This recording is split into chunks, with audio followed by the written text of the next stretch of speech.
Josué, chapitre 20.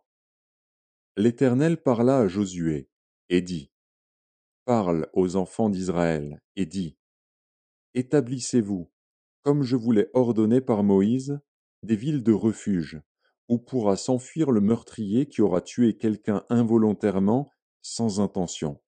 Elles vous serviront de refuge contre le vengeur du sang.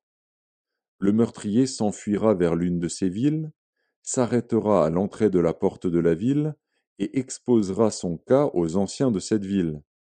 Ils le recueilleront auprès d'eux dans la ville, et lui donneront une demeure, afin qu'il habite avec eux.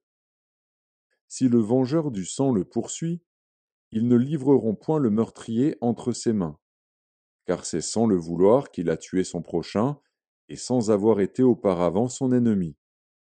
Il restera dans cette ville jusqu'à ce qu'il ait comparu devant l'assemblée pour être jugé, jusqu'à la mort du souverain sacrificateur alors en fonction.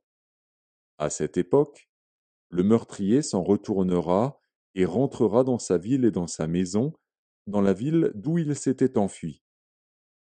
Ils consacrèrent Kédesh, en Galilée, dans la montagne de Nephtali, Sichem, dans la montagne d'Éphraïm, et Kirjat Arba, qui est Hébron, dans la montagne de Juda.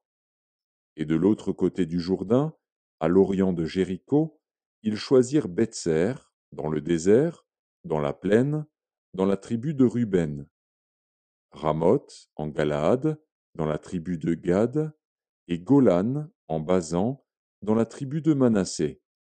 Telles furent les villes désignées pour tous les enfants d'Israël et pour l'étranger en séjour au milieu d'eux, afin que celui qui aurait tué quelqu'un involontairement pût s'y réfugier, et qu'il ne mourût pas de la main du vengeur du sang avant d'avoir comparu devant l'assemblée.